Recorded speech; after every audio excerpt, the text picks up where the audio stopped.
தேவனுடைய பிள்ளைகளை உங்கள் யாவருக்கும் இயேசு கிறிஸ்துவின் நாமத்தில் வாழ்த்துக்கள். இந்த வருடத்தில் தேவன் நமக்கு கொடுத்ததான வாக்குத்தத்தம் 91வது சங்கீதம் 14வது வசனம் இப்படியாக சொல்லுகிறது: அவன் என்னிடத்தில் வாஞ்சியாய் இருக்கிறபடியால் அவனை விடுவிப்பேன், என் நாமத்தை அவன் அறிந்திருக்கிறபடியால் அவனை உயர்ந்த அடைக்கலத்திலே வைப்பேன். எனக்கு அன்பார்ந்த பிள்ளைகளே, இந்த வசனத்தை நாம் கொஞ்சம் விரிவாக சிந்திக்கலாம் என்று நினைக்கிறேன். எனக்கு அன்பார்ந்த பிள்ளைகளே, அவன் என்னிடத்தில் வாஞ்சியாய் இருக்கிறபடியால் அவனை விடுவிப்பேன். அவன் என்னிடத்தில் வாஞ்சியாய் இருக்கிறபடியால் அவனை விடுவிப்பேன்.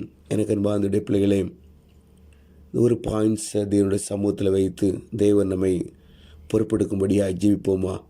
அன்பின் பரலோக தகப்பனே, நீர் எங்களுக்கு கொடுத்ததான இந்த வாக்குத்தத்தம், ஆண்டவரே, என் தேவன் எங்களை பொறுப்பெடுங்கப்பா. அவன் என்னிடத்தில் வாஞ்சியாய் இருக்கிறபடியால் அவனை விடுவிப்பேன், என் நாமத்தை அவன் அறிந்திருக்கிறபடியால் அவனை உயர்ந்த அடைக்கலத்தில் வைப்பேன். அந்த வசனத்தை தியானிக்கும்படியாய் நீர் எங்களுக்கு கிருபை தாங்கப்பா, பொறுப்பெடுங்கப்பா. எல்லாவற்றையும் உடைய சமூகத்தில் தாழ்த்தி ஒப்பு கொடுக்கிறோம். இந்த இயேசுவின் மூலம் நல்ல பிதாவே, ஆமீன். எனக்கு அன்பார்ந்த பிள்ளைகளே, இங்கே அழகாக சொல்லப்பட்டிருக்கிறது, அவன் என்னிடத்தில் வாஞ்சியாய் இருக்கிறபடியால் அவனை விடுவிப்பேன். அவன் என்னிடத்தில் வாஞ்சையாய் இருக்கிறபடியால் அவனை விடுவிப்பேன். எப்படிப்பட்ட வாஞ்சை ஆண்டவர் சொல்லுகிறார்? அவன் என்னிடத்தில் வாஞ்சியாய் இருக்கிறபடியால் அவனை விடுவிப்பேன். எப்படிப்பட்ட வாஞ்சியோடு நாம் காணப்படுகிறோம்? எனக்கு அன்பார்ந்த பிள்ளைகளே, தேவன் நம்முடைய எல்லா சத்துருக்களின் கையில் என்றும் நம்மை விடுவிக்க வேண்டுமானால் நாம் அவரிடத்தில் வாஞ்சியாய் காணப்பட வேண்டும். நாம் இந்த உலகத்தில் வாழ்ந்து கொண்டிருக்கிறோம். அநேக நேரங்களில் உலகத்தின் அநேக சத்துருவான காரியங்கள் நம்மை அப்படியே பிடித்து வைத்து கொண்டிருக்கிறது. அநேக காரியங்களுக்குள்ளாக நாம் பிடிக்கப்பட்டிருக்கிறோம். அநேக சத்துருவின் அநேக காரியங்கள் நம்மை பிடித்து வைத்திருக்கிறது. அவைகளில் நாம் சிக்குண்டு காணப்படுகிறோம். ஆனால் தேவன் இந்த நாள் நம்மிடத்தில் சொல்கிறார், அவன் என்னிடத்தில் வாஞ்சையாய் இருக்கிறபடியால் அவனை விடுவிப்பேன். எப்படிப்பட்ட வாஞ்சை நாம் தேவனுடைய சமூகத்தில் தேவனிடத்தில் கொண்டிருக்கிறோம்?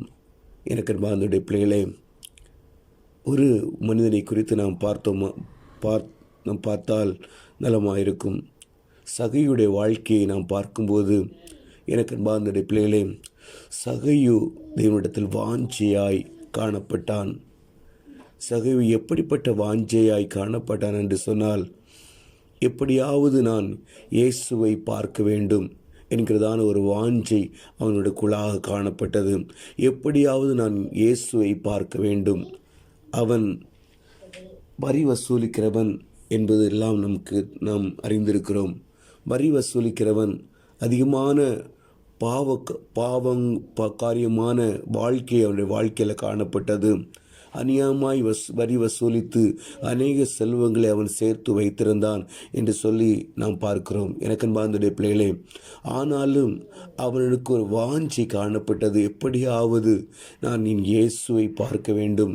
இயேசுவை பார்த்தால் அநேகர் அதிசயங்களை கண்டுகொண்டார்கள், அநேகர் விடுவிக்கப்பட்டார்கள், அநேகருக்கு சுகம் கிடைத்தது, அநேகர் அற்புதங்களை பெற்றுக்கொண்டார்கள். அப்படினாலே அப்படிப்பட்ட மகா பெரியவரை நானும் பார்க்க வேண்டும் என்று சொல்லி ஒரு வாஞ்சி அவனுக்குள்ளாக காணப்பட்டது. எனக்கு அன்பார்ந்த பிள்ளைகளே, இந்த வாஞ்சியை தேவன் அறிந்து கொண்டார். இந்த வாஞ்சியை இயேசு கிறிஸ்து அறிந்தபடினால் அவனை எல்லா பாவத்திலிருந்தும் விடுவிக்க அவர் விரும்பினார். எனக்கு அன்பார்ந்த பிள்ளைகளே, அவன் என்னிடத்தில் வாஞ்சியாய் இருக்கிறபடியால் அவனை விடுவிப்பேன். ஆம், இந்த சகேயு தேவனிடத்தில் வாஞ்சியாய் காணப்பட்டான். எப்படியாவது தேவனிடத்தில் நெருங்கணும், ஆனால் என்னுடைய பாவ காரியங்கள் அவரிடத்தில் நெருங்க முடியவில்லை. இன்னும் நான் குள்ளனாகவே காணப்படுகிறேன். அப்படினால் இயேசுவை பார்க்க முடியவில்லை. நான் எப்படியாவது பார்க்க வேண்டும் என்று சொல்லி காட்டத்தி மரத்தின் மேல் ஏறி அங்கே இருந்து அவன் இயேசுவை பார்த்து கொண்டிருந்தான். அவனை பார்க்க அவனுடைய உள்ளமெல்லாம் நிரம்பி காணப்பட்டது. எனக்கு அன்பார்ந்த பிள்ளைகளே, அவன் சாதாரணமாக அவரை பார்க்க ஆசைப்பட்டான். அவரை பார்க்க அவனுடைய உள்ளத்தில் அநேக மாற்றங்கள் நடந்தது.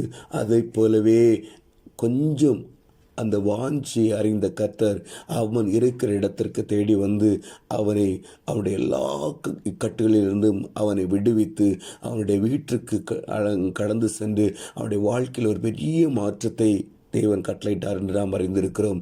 எனக்கு அன்பார்ந்த பிள்ளைகளை அவன் சொல்லுகிறான், நான் யாரிடத்திலாவது அநியாயமாக வாங்கினதுண்டானால் நாளத்தனியாய் திருப்பி கொடுத்து விடுகிறேன் என்று சொல்லி அந்த இடத்தில் உடனடியாக என்னுடைய ஆஸ்திகளில் பாதியை நான் ஏழைகளுக்கு கொடுத்து விடுகிறேன் என்று சொல்லி உடனடியான ஒரு மாற்றம் அவனுடைய வாழ்க்கையில் காணப்பட்டது.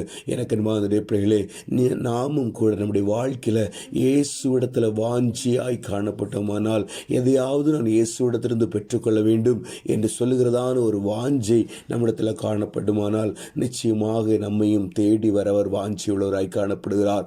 நம்மையும் தேடி வந்து நம்முடைய எல்லா காரியத்திலிருந்தும் விடுவித்து நம்மையும் நம்முடைய வாழ்க்கையிலும் பெரிய மாற்றங்களை உண்டு பண்ண தேவன் வல்லமுள்ளவராயிருக்கிறார். எனக்கு அன்பார்ந்த பிள்ளைகளே, ஆனபடினாலே நாம் தேவனுடைய சமூகத்தில் அவரை அதிகமாய் வாஞ்சிப்போம். ஒவ்வொரு நாளும் தேவனுக்காக எதையாவது செய்ய வேண்டும் என்கிறதான ஒரு வாஞ்சி நம்முடைய வாழ்க்கையில் காணப்படும் போது நிச்சயமாக எல்லா காரியத்திலிருந்தும் தேவன் நம்மை விடுவித்து நம்முடைய வாழ்க்கையில் பெரிய காரியங்களை காண செய்வார். தேவன் தாமே இந்த வார்த்தைகளால் ஆசீர்வதிப்பாராக. இன்னும் இந்த வசனத்தை நாம் நம்முடைய வருடத்தின் வாக்குத்தத்த வசனத்தை இன்னும் அதிகமாக தியானிக்கும்படியாக தேவனுடைய சமூகத்தில் நாம் கேட்டு அநேக காரியங்களை கண்டுகொள்வோம். தேவன் நம்மை ஆசீர்வதித்து நடத்துவாராக. ஆமீன். அல்லேலூயா.